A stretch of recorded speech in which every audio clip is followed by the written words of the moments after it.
She declared, "I'm the best thing that ever happened to you. You'd be lost without me." I agreed, probably.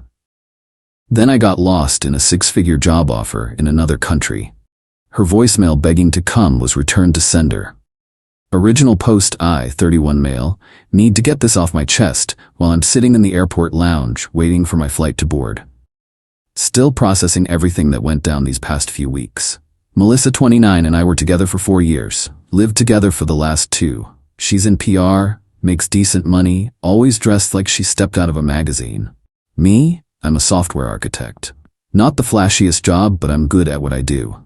The thing about Melissa was she knew she was attractive and successful, and she made sure everyone knew it too, especially me.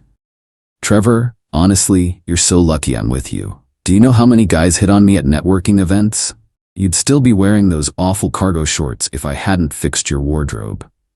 My friends can't believe I'm dating someone who plays video games on weekends.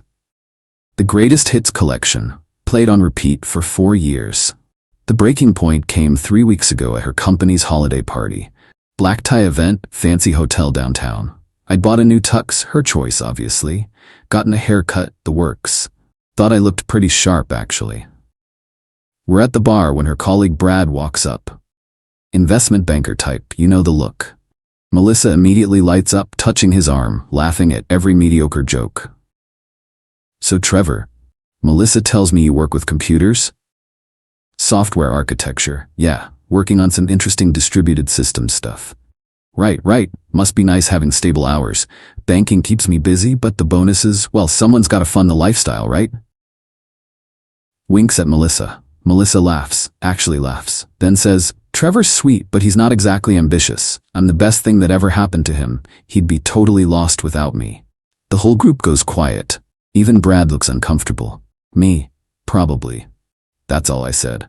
One word. She took it as agreement and kept going. "See, he knows. I mean, before me, he was basically a hermit. Now look at him. Almost presentable." I excused myself to the bathroom and stood there staring at my reflection. 4 years of this. 4 years of being her project, her fixer-upper boyfriend. And you know what? She was probably right. I probably would be lost without her. But maybe getting lost was exactly what I needed. The next Monday, I did something I'd been putting off for months. Updated my LinkedIn, reached out to a few recruiters. Within days, my inbox exploded. Turns out, my unambitious skill set was in serious demand. One opportunity stood out. A startup in Switzerland, doing cutting-edge work in quantum computing applications. They needed a senior architect. The technical challenge alone was exciting, but the compensation package, base salary, 350,000 CHF, roughly 385,000 USD. Signing bonus, 50,000 CHF. Full relocation package, equity, more than triple what I was making. They flew me out for the interview last week. Told Melissa it was a work conference. Got the offer yesterday. Accepted it this morning. My flight leaves in 3 hours. I left her a note on the kitchen counter. "You were right. I'd be lost without you. So I'm getting lost. Permanently. Lease ends in 2 months." Blocked her on everything except email. Need that for logistics. She's probably just getting home from her yoga class right about now. My phone's been off since I left the apartment this morning, but I stopped at a tech store and bought a new phone with a Swiss SIM card. Fresh start. Am I being petty? Maybe. But you know what? After 4 years of being told I'm nothing without her, I want to find out who I actually am. Boarding starts in 20 minutes. Next update from Switzerland, I guess. Update 1, 48 hours later. Holy hell. Sitting in my temporary corporate apartment overlooking Lake Geneva, still jet-lagged, and decided to check the old email. You wanted drama? Melissa delivered a masterclass. Timeline of events after she found my note, based on timestamps. 4:47 p.m. Very funny, Trevor. When are you coming home? This isn't cute. Where are you? I just called your office. They said you resigned. What the hell is going on? Voicemail transcription. Trevor, this is insane. You can't just leave. We have dinner with my parents this weekend. Call me back now. Your stuff is still here. You're obviously coming back. Stop being dramatic. Voicemail. I talked to your friend Marcus. He doesn't know where you are either. Trevor, you're scaring me. This isn't like you. That one made me laugh. No, it wasn't like me. The old me would have apologized for even thinking about leaving. 10 p.m. I'm calling the police if you don't respond. 11:04 p.m. The police said you're an adult and left a note. They won't do anything. I know you're getting me's. Then came Wednesday morning when she figured out the email thing. Trevor, we need to talk like adults. You can't just run away from a 4-year relationship. That's not how this works. Whatever this is about, we can fix it. I know I sometimes say things, but you know I don't mean them that way. You're too sensitive. You always have been. And then the kicker. When she must have talked to someone at my old company who knew where I was going. Switzerland? You took a job in Switzerland without discussing it with me? That's completely unacceptable. We're partners, Trevor. You don't make unilateral decisions like this. I demand you decline that offer and come home immediately. We can look for better opportunities for you here together. As a couple. I actually laughed out loud at that one. We're partners? When did that start? When she was telling everyone I'd be lost without her? When she was describing me as her charity case to Brad?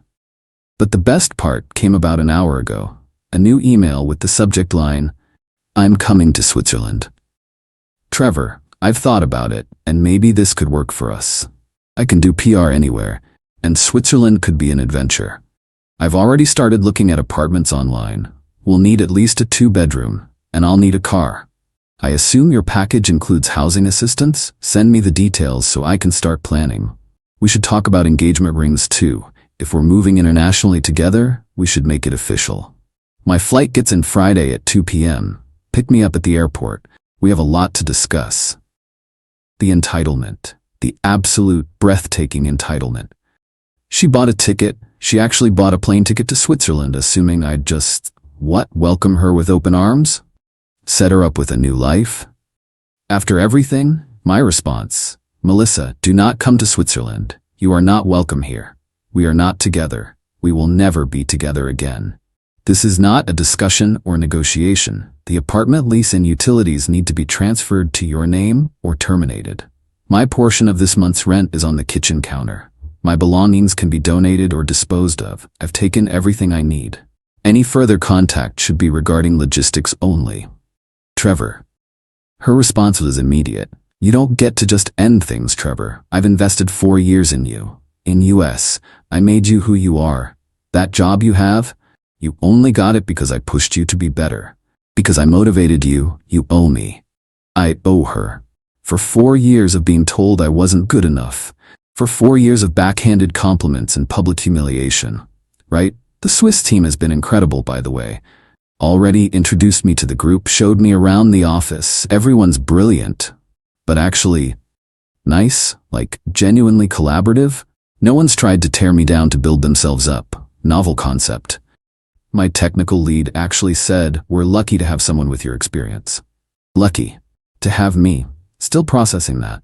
Oh, and Marcus just emailed, dude, Melissa called me 15 times yesterday. She's lost it. She keeps saying you've been brainwashed and that you're having a mental breakdown. Also, congrats on Switzerland. That's amazing. Mental breakdown equals making a decision without her permission, apparently. We'll update after Friday when her flight lands and she realizes I'm not coming. Update 2. The airport incident. Friday came and went. Melissa landed in Switzerland. I wasn't there. Instead, I was having lunch with my new team, learning about the quantum encryption project I'll be leading. Yeah, leading. They were impressed with my distributed systems background. Around 3 p.m., my email started exploding. Where are you? I'm at the airport. I've been waiting an hour. This isn't funny anymore, Trevor. I just spent €30 on a taxi to your company's address. The security won't let me in. Tell them I'm your girlfriend. The security guard says you specifically said I'm not authorized to enter. Are you serious right now?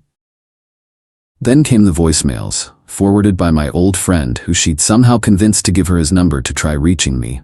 Trevor, I'm standing outside your office in another country that I flew to for you, and you won't even see me? I told everyone we were moving here together. My parents, my friends, everyone. Do you know how embarrassing this is for me? Ah, yes, her embarrassment, the real victim here. The emails continued into the evening. I'm at a hotel that's costing me €200 a night. You need to reimburse me for this. I came here because of you.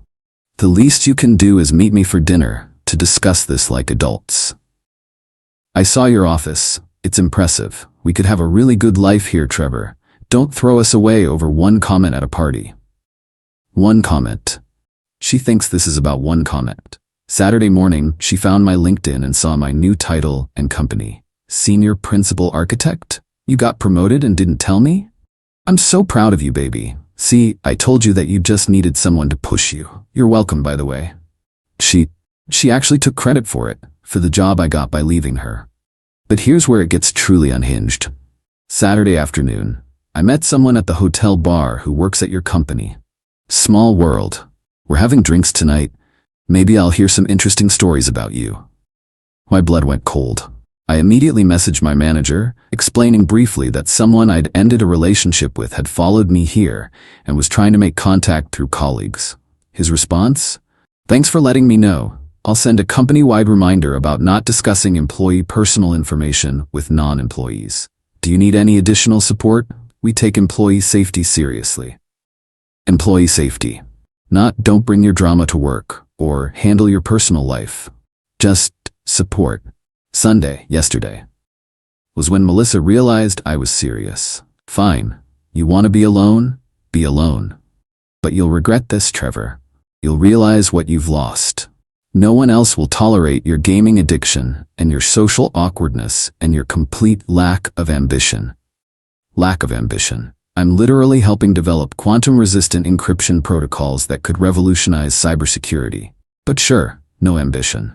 I'm flying home tomorrow. You've wasted my time and money. The least you can do is pay for my ticket and hotel. 1,500 euros should cover it. I know you can afford it with your fancy new job. Then the grand finale this morning. I'm at the airport. Last chance, Trevor.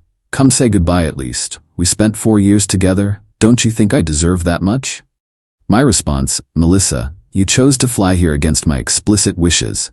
Your expenses are your responsibility. Safe travels. Please do not contact me again. Her final email sent from the plane. You'll never find anyone like me again, Trevor. You'll die alone with your computers and your video games. I hope she's worth it, whoever she is. There must be someone else. The Trevor I knew would never have the balls to do this on his own.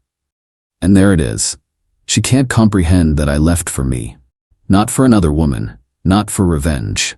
Just for me. My colleague Pierre just invited me to his weekend hiking group. You hike? He asked. I don't know, I said. Never really had the chance to find out. He laughed. Perfect, then you'll learn with us. Learning who I am at 31. Better late than never. Update 3. The extinction burst, 1 week later. Thought it was over? So did I. Melissa went nuclear. Monday morning, I woke up to 73 emails. Not from her, she'd recruited flying monkeys. Her mom, Trevor, I'm disappointed in you. After everything Melissa did for you, this is how you repay her? She made you presentable. She introduced you to culture. She loved you despite your obvious limitations. Despite my obvious limitations. Apple doesn't fall far from the tree. Her best friend Jenna, you're a piece of trash. Melissa is devastated. She can't eat, can't sleep. She had to take time off work. I hope you're happy ruining her life. Her sister, just so you know, she already has guys lining up to date her. Actual successful guys, not computer nerds who run away to Europe because they can't handle a strong woman. Cool. Good for her. Hope one of them enjoys being her next renovation project. But then it escalated beyond emails. Tuesday, my former landlord contacted me. Hey Trevor, I've been getting calls from someone claiming to be your wife saying you abandoned the lease and left her with no way to pay rent. Just confirming you gave notice properly and that your deposit should be returned to you? My wife? I confirmed everything was handled properly, thanked him for checking. Wednesday she found my parents. My parents, who I hadn't told about Switzerland yet because I wanted to surprise them at Christmas. Mom called me, Trevor honey, we just got the strangest call from Melissa. She says you had a mental breakdown and abandoned her in a foreign country. What's going on? Spent an hour explaining everything. Mom's response? Oh thank God, I never liked her. She talked down to you constantly at Thanksgiving. Your dad wanted to say something, but I told him to stay out of it. Dad grabbed the phone. Should have listened to your mother. That girl was bad news. Proud of you for finally standing up for yourself. Send us pictures of Switzerland. Thursday was when she tried to go after my career. Got a LinkedIn message from my old boss. Hey Trevor, just FYI, someone called HR claiming you stole proprietary information when you left for your new job. We shut it down. You left everything perfectly documented and handled your transition professionally. But wanted you to know, hope Switzerland is treating you well. She tried to get me fired from a job I'd already left. The logic is breathtaking. But Friday was her masterpiece. A message request on Instagram from an account with no profile picture. Hey, this is Brad from Melissa's company. Heard you're in Switzerland now. She seems really broken up about everything. Maybe you were too harsh?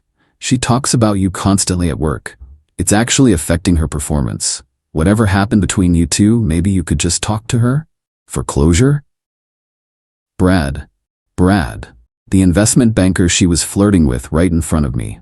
The one she was practically throwing herself at while calling me unambitious. I didn't respond, but I did screenshot it. An hour later, another message from Brad. She showed me the texts where you said you were nothing without her. Seems like you're being petty now that you're successful. Kind of sad, honestly. I never sent any text saying I was nothing without her, because I never believed it. I said, probably, at a party to avoid a fight. That's it? Then the mask slipped. You know what? You're an idiot.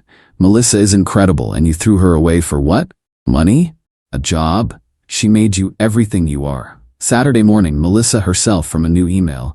Brad told me he reached out. He's been really supportive through all this. We're getting closer. You had your chance, Trevor. I'm moving on with someone who actually appreciates what I bring to a relationship. My response? None. Let her have Brad. They deserve each other. But here's the beautiful part. While she was orchestrating this whole campaign, I was living my life. Went hiking with Pierre's group last weekend. Turns out I actually enjoy it. Who knew? Joined a local gaming club and met some cool people. Started taking French lessons because why not? Had my first big presentation to the executive team on Friday. Crushed it. The CEO personally complimented my approach to the Byzantine fault tolerance problem we're solving. My technical lead pulled me aside after. Trevor, I have to ask, your resume was impressive, but you seem to undersell yourself in the interview. You're brilliant at this. Why the modesty? I told him I'd been conditioned to downplay my achievements. He looked confused. By who? You're literally one of the best architects I've worked with. By who, indeed. Last night, Melissa sent one final email. I'm done trying to help you, Trevor. You clearly want to fail on your own. When you're alone and miserable in a country where you don't speak the language, working yourself to death for a company that doesn't care about you, remember that you had someone who loved you despite yourself. You'll never find that again. Despite myself. There it is again. The idea that loving me was some act of charity. You know what? She's right about one thing. I'll never find that again. Thank God. Final update. 3 months later. Debated whether to write this, but figured closure might be good. For me more than anyone else. Life update first. Switzerland is home now. Like, properly home. My French is still terrible but getting better. The team promoted me to technical director last month. Turns out when you're not constantly being torn down, you actually perform better. Wild concept. Started dating someone from my hiking group. Her name's Anna. She's a geological engineer, and the first time I mentioned I game on weekends, she asked if I played anything co-op because she needed a new gaming partner. When I apologized for talking too much about quantum computing, she said, "Why would you apologize for being passionate about something?" Still processing that level of normal human interaction. But anyway, you're here for the Melissa finale. Last month, Marcus forwarded me something with just, "Dude, you need to see this." It was a GoFundMe. Started by Melissa. Title: Starting Over After Emotional Abuse, Help Me Rebuild. The description was a novel. According to her version, I was controlling and manipulative. I isolated her from friends and family. I secretly planned to abandon her for months. I manipulated her into depending on me financially. What? I moved to Switzerland to punish her for being successful. I had been gaslighting her about her career achievements. She now has PTSD from the trauma of my abuse. Goal: $20,000 for therapy and rebuilding my life. The comment section was enlightening. Mostly her friends initially offering support. Then someone named Derek posted, "Melissa, didn't you tell everyone at Brad's party that Trevor was nothing without you? That you were the best thing that happened to him?